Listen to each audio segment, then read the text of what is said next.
Donald Trump a finalement pris sa décision. Les États-Unis d'Amérique imposent un nouveau paquet de sanctions contre les structures du ministère russe de la Défense. Et la Syrie, ancien allié le plus proche de Moscou au Moyen-Orient, a accepté de réduire radicalement l'importation de pétrole russe en échange de la levée des dernières sanctions américaines contre la Syrie elle-même. Les deux décisions frappent au même endroit, sur l'argent que la Russie reçoit pour la guerre, mais de deux côtés différents. L'une limite directement les structures militaires de la Fédération de Russie, et l'autre réduit encore plus les revenus déjà effondrés provenant de la vente du pétrole russe. Pour faire court, c'est probablement le premier coup sérieux porté par les États-Unis depuis l'année dernière. Et enfin, Washington a de nouveau commencé à imposer des sanctions contre la Fédération de Russie. Dans cet épisode, nous allons examiner en détail les deux événements, les sanctions directes et la coupure de l'approvisionnement en pétrole de la Syrie. Je m'appelle Alexei Petchi, discutons ensemble de ce sujet. Mais avant de commencer, je vous demande de vous abonner à cette chaîne YouTube, de liker cette vidéo et surtout de laisser n'importe quel commentaire sous cet épisode. Alors commençons par la toute dernière nouvelle concernant les nouvelles sanctions américaines contre la Russie. Le département d'État des États-Unis a publié un avis dans le registre fédéral qui nous apprend que les sanctions contre le ministère russe de la Défense sont officiellement entrées en vigueur dès le 24 juillet. Mais cela n'a pas été annoncé officiellement tout de suite.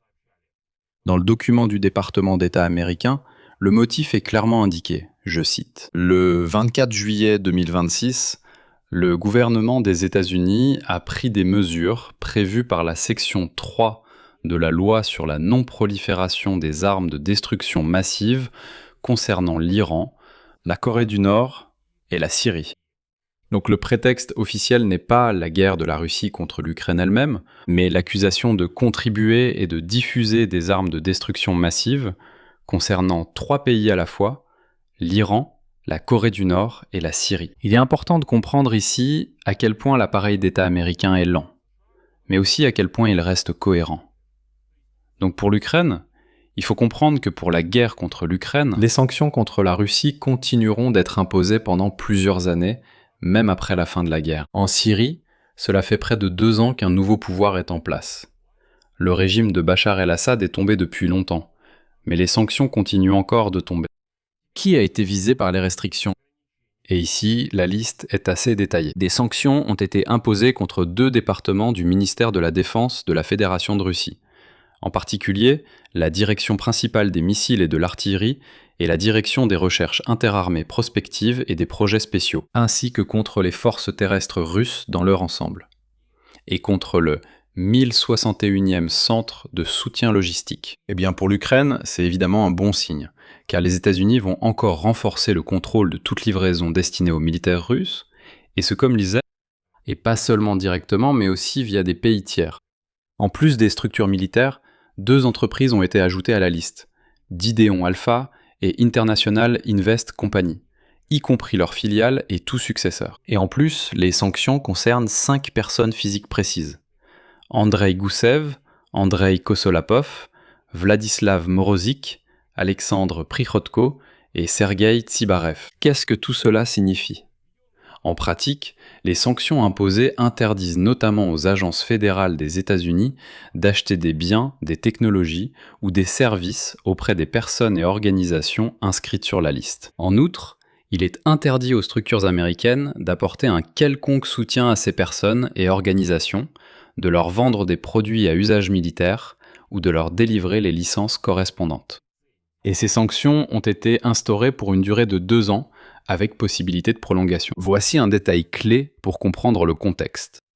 Ce n'est pas la première série de restrictions de ce genre, et ce ne sera clairement pas la dernière.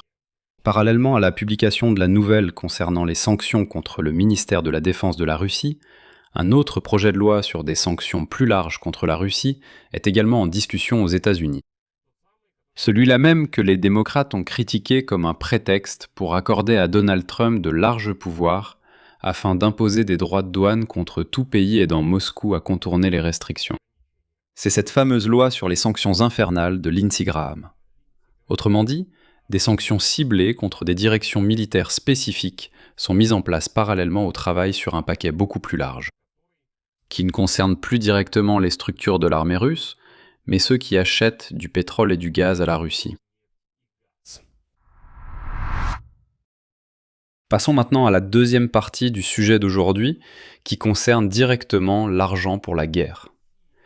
La Syrie, selon Reuters, a accepté de réduire fortement l'importation de pétrole russe dans le cadre des négociations en cours avec les États-Unis sur la levée des dernières grandes sanctions contre la Syrie elle-même. Voyons pourquoi c'est une nouvelle importante et où réside l'ironie, et en quoi cela concerne-t-il les sanctions contre la Russie elle-même. En réalité, ces deux histoires sont très étroitement liées. Damas est sous de lourdes sanctions américaines depuis de nombreuses années, imposées sous l'ancien régime de Bachar el-Assad, et une partie de ces sanctions est toujours en vigueur, même malgré le changement de pouvoir en Syrie et son virage politique vers l'Occident. Je n'ai pas dit pour rien que l'appareil d'État américain est assez lent, mais tout de même cohérent. Dans le même temps, la Syrie est devenue fortement dépendante du pétrole russe, malgré sa propre orientation pro-occidentale. De plus, dans l'espoir de conserver ses bases militaires en Syrie, même sous le nouveau pouvoir, la Russie a considérablement augmenté ses livraisons de pétrole bon marché à la Syrie déjà après la chute du régime de Bachar el-Assad. Autrement dit, la Syrie, qui aujourd'hui est proche de Washington, pendant des années a continué d'acheter du pétrole à Moscou, tout simplement parce qu'il n'y avait pas d'alternative ou qu'elles étaient beaucoup plus chères. Et Moscou, en tant qu'entité absolument dépourvue de principes, même après la chute de son propre régime fantoche de Bachar el-Assad, a simplement accru ses livraisons de pétrole à la Syrie, affirmant en somme « Vous avez renversé Bachar el-Assad, mais nous continuerons à vous fournir du pétrole. » Et maintenant, Damas pose la question de front. Levez les dernières sanctions contre nous et nous réduirons drastiquement nos achats de pétrole russe, jusqu'à y renoncer complètement. Et ici, je tiens à souligner que la Syrie dépend du pétrole russe, non pas de son propre gré, mais par nécessité. Et les responsables syriens demandent d'abord la levée des sanctions afin que la République arabe syrienne puisse trouver des alternatives. Parce que, actuellement, du fait que les sanctions sont toujours en vigueur, personne d'autre ne veut travailler avec la Syrie. Ils disent que c'est un pays sous sanctions et qu'il vaut mieux ne pas s'y engager. Donc la logique de Damas est la suivante. Lever les restrictions et nous aurons la possibilité de trouver d'autres fournisseurs et alors nous pourrons facilement nous passer de Moscou. En fait, elle ne nous intéresse pas tant que ça. Et voilà, un représentant syrien du secteur énergétique a clairement déclaré que Damas cherchait déjà de nouveaux fournisseurs et a annoncé, selon ses propres termes, des changements radicaux dans la politique énergétique du pays. Et il est intéressant de noter que si les États-Unis lèvent les sanctions, ce qu'ils feront très probablement, cela signifiera réellement une rupture des liens avec Moscou. Parce que beaucoup se demandaient pourquoi la Syrie, par exemple, maintient encore des bases militaires russes sur son territoire. Et ici, la situation semble très complexe, alors qu'en réalité, elle est très simple. Et tant que la Syrie dépend du pétrole russe, elle ne peut pas refuser à la Russie le déploiement de bases militaires, car sinon la Russie coupera immédiatement toutes les livraisons de pétrole. La Russie le comprend aussi, et sait que si la Syrie trouve une alternative, elle sera probablement priée de quitter ce pays, et Moscou devra retirer toutes ses bases militaires. Il s'agit d'un lien où, si les États-Unis lèvent les sanctions et que la Syrie trouve une alternative, ce qu'elle fera facilement, la Russie ne perdra pas seulement un marché pétrolier, mais subira aussi d'autres pertes. Ses bases militaires dans ce pays. Parlons maintenant de ce qui se cache derrière ce statut de sanction de la Syrie. C'est aussi une partie importante du contexte. Le département d'État des États-Unis attribue le statut d'État soutenant le terrorisme aux pays qui, selon le département, apportent leur soutien à des organisations terroristes. Et la Syrie est restée pendant de nombreuses années dans ce statut sous l'ancien gouvernement, et la levée des restrictions restantes fait partie d'un processus plus large d'intégration du nouveau pouvoir syrien dans le système international après le changement de régime. Alors maintenant, réunissons ces deux histoires, car ce sont les deux faces d'une même médaille, et voyons en quoi consiste exactement le coût des sanctions contre la Russie. Regardez ce lien. D'un côté, les États-Unis limitent directement certaines structures du ministère russe de la Défense, des directions responsables de l'approvisionnement en missiles et en artillerie, ainsi que des programmes militaires d'avenir. Autrement dit, il frappe la capacité de l'armée russe à acheter des technologies et des composants via des pays tiers. Je pense que pour les Ukrainiens, ce sera malheureusement pas une nouveauté, mais on trouve encore des composants occidentaux dans les missiles russes. C'est précisément cette capacité qui est visée. D'un autre côté, Washington prive en parallèle la Russie d'un autre grand acheteur de pétrole, à savoir un vieil allié militaire et politique de Moscou au Moyen-Orient, par lequel passaient d'importants volumes de livraison. Et ici, il convient d'ajouter, comme on dit, un contexte récent, qui rend cette nouvelle encore plus sensible pour le Kremlin. Le raffinage du pétrole à l'intérieur même de la Russie est déjà tombé à son niveau le plus bas depuis plus de 20 ans. Selon les estimations de Bloomberg, en juillet, le raffinage du pétrole n'a atteint que 3,6 millions de barils par jour. C'est, pour ainsi dire, le minimum depuis mai 2002, soit pratiquement tout le quart de siècle, et la période du règne de Vladimir Poutine. Sur ma chaîne Telegram Pitchy News, le lien est dans la description de cette vidéo d'ailleurs, hier j'ai publié un graphique assez intéressant qui illustre parfaitement cette chute du raffinage du pétrole, et elle est vraiment radicale. À titre de comparaison, entre 2020 et 2025, les raffineries russes traitaient à la même période de l'année en moyenne plus de 5,5 millions de barils par jour. Le chiffre actuel est environ un tiers sous la norme saisonnière, en raison d'une série record de frappes de drones ukrainiens sur les installations pétrolières. En particulier, rien que le mois dernier, 18 usines ont été attaquées, y compris les plus grandes de Russie. Il s'agit de la raffinerie d'Omsk, qui se trouve à plus de 2500 km de la frontière ukrainienne. Maintenant, mettons tout cela ensemble. Le raffinage du pétrole russe, même sans aucune sanction, s'est déjà effondré sous l'effet de frappes menées en profondeur sur le territoire. À cela s'ajoute maintenant la perte d'un autre acheteur, la Syrie. La Syrie va réduire drastiquement ses achats et, très probablement, finira par demander aux Russes de quitter le pays et d'emporter leur base militaire. Au fait, la Géorgie aussi renonce progressivement au pétrole russe. Et en même temps, un nouveau paquet de sanctions américaines vise des structures militaires spécifiques responsables de l'approvisionnement de l'arme. Autrement dit, le coup est porté dans 3 directions à la fois. Sur la production de produits pétroliers à l'intérieur même de la Russie, sur les canaux de leur vente à l'étranger, et sur les institutions militaires qui dépensent ensuite ces ressources pour la guerre. Qu'est-ce que cela implique pour la suite des événements ? Les sanctions contre des départements spécifiques du ministère de la Défense, en soi, pour être honnête, c'est une mesure relativement ciblée qui ne paralysera probablement pas immédiatement l'armée russe. Des listes similaires de personnes physiques et d'organisations sont régulièrement complétées. Et Moscou a depuis longtemps mis en place des mécanismes de contournement via des structures écrans et des pays tiers. C'est-à-dire que tout cela est déjà bien rodé.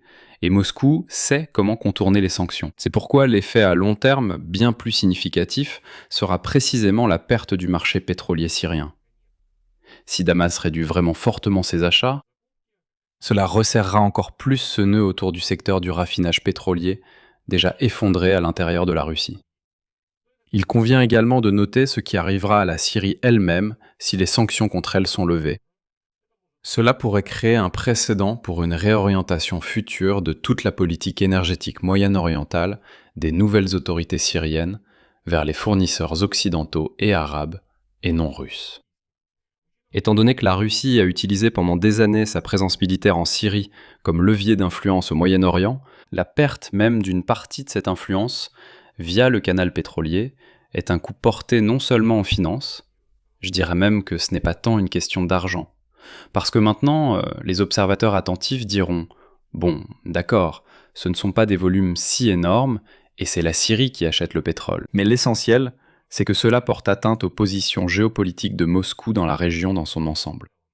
La Russie, soyons honnêtes, est complètement évincée du Moyen-Orient, de l'Asie centrale, où auparavant elle ne faisait pas que se promener, elle y dansait littéralement.